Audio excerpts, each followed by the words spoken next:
I'm a dayuhan. I am Dayuhan. I am Dayuhan. I am dayuhan. I am dayuhan. I am dayuhan.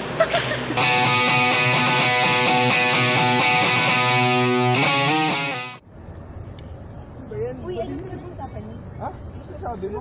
Lalo ko pinag-uusapan Ito. Tungkol sa Mapua. Teka lang. Para sa bato? Sa Pilipino. Yung documentary natin tungkol sa foreigner students. Tanda ko siyempre. Alam ko ang Mapua eh. Nag-search ako siyempre. Ano ba yung Mapua? Ilaro ba si Don Tomas? Oo naman. Siyempre siya yung gumawa ng Mapua. Doon nga galing ang apelido niya eh. Teka lang, ito, pag-uusapan natin kung ano nga ba ang Mapua. Nag-search ka ba? Oo, siyempre. Ayan o. Ang Mapua ay kilala bilang isang institute kung saan meron itong ABET or ABET na kung saan ang mga gusto maging engineer ay doon pumapasok. Maging taga saan ka man, kung taga Mindanao ka, taga Luzon, taga Visayas, taga Iloilo, taga Samar, taga doon sa kanto. Yun. Kahit saan naman sa mundo, di ba? Oo, kahit saan sa mundo, siyempre. Kaya meron tayong foreigner students. Meron nga ako nakikita dyan eh, Nigerian. Ano? Taga saan may mga taga May Nigerian? Korean. Korean? Madami ko Chinese, yan. di ba? Chinese, Ako, siyempre. madami din. Chinese, siyempre. Iba-iba, pre. Chinese is Don Tomas eh. Iba-iba eh. Oo, iba-iba eh. Kaya yun, hindi ko lang alam kung bakit ganito eh. Pero dito sa documentary natin, malalaman natin kung bakit, kung paano nakakasurvive ang mga foreigner students dito sa Mapua Institute of Technology. Malalaman din natin dito yung mga pinoproblema nila kasi nga hindi naman lahat ng professor ay nakakapagturo ng wikang Ingles. Tama.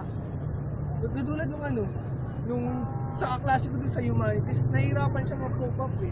Lalo na dun sa, tawag dun sa trigo, lalo na yung kay Sir Lacunay. Sabi niya, mababaho daw Nigerian. Pero hindi ako naniniwala doon, syempre. Naniniwala ako na patas tayong lahat. Lahat tayo mabaho, syempre. Kaya yun, dito sa documentary, malalaman natin lahat ng mga pasikot-sikot na ginagawang paraan ng mga foreigner students. Tama. Kaya, tara na. Ayun pala si Jess eh. Jess, bakit nandito mo? pala kayo. Oo, Anong ginagawa niyo?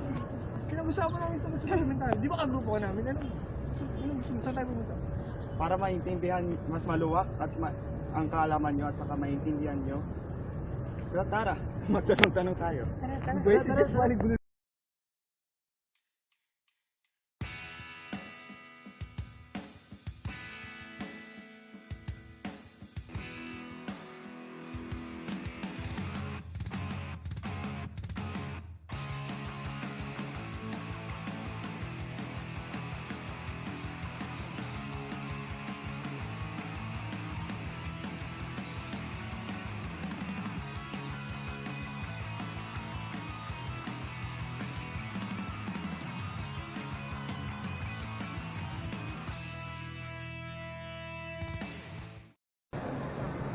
Ayun no! Nasaan? Ayun! Ayun! Tara, punta na natin. Ayun pa rin.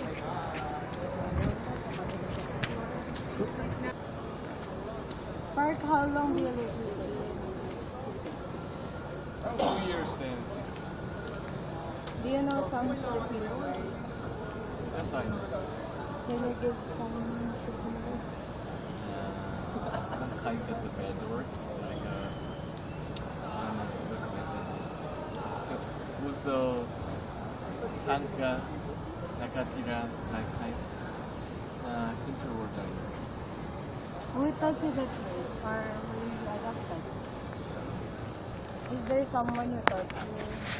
Yeah, when I was high school in the Philippines, there is a special class for foreigner to learn the Tagalog.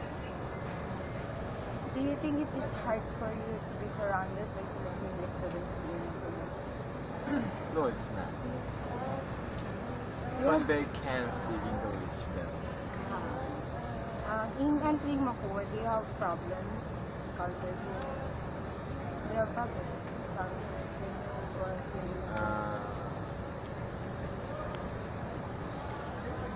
Actually, I don't know, but when they are saying the Tagalog, except me, I can understand the Tagalog as well as them. So they are talking about something and I don't know, and I in the time I think I thought I am not part of this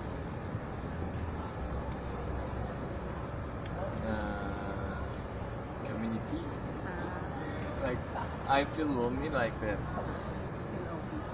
But for you, it is really important to learn Filipino language as you study here in Mapua. And what is the benefits for you as a foreign student?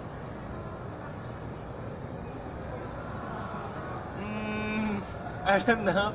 Actually, all of the professor can speak English, and they teach us in English. Sometimes they are speak Tagalog, but I can understand the part by part. I think it's okay. But are you willing to learn some Filipino language? Are you willing to learn? Yeah. Basta.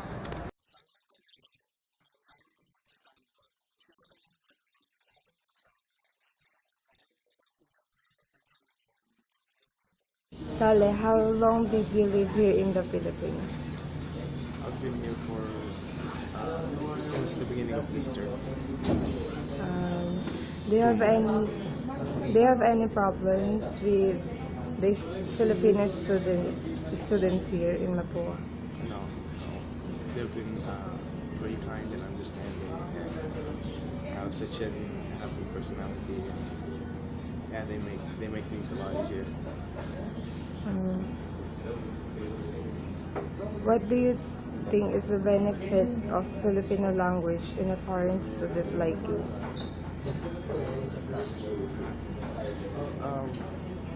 It really makes the prof like make his idea a lot clearer. When the prof explains something, he throws something out of words just to make the whole picture. So I think foreign students won't get the whole picture until they learn Tagalog. Can you say some Filipino words that you know? Yeah, only some few words which are used for transportation and in restaurants, something like that. How do you adopt the Filipino language? How do you? Yeah, how do you adopt? Again, How do you adopt adopt. the Filipino words or the Filipino language? Wait. Where you adopted? Where you adopt the words? From my friends. I have a friend, one of my best friends back in Saudi Arabia is a Filipino too, so he teach me some words before I came. Okay, thank you. You're welcome.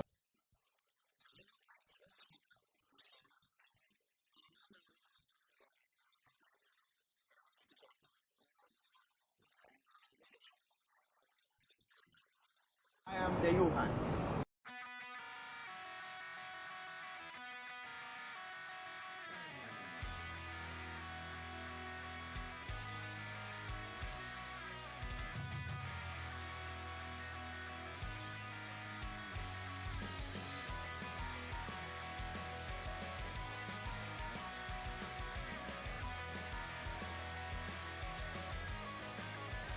Taga Luzon, taga Samar.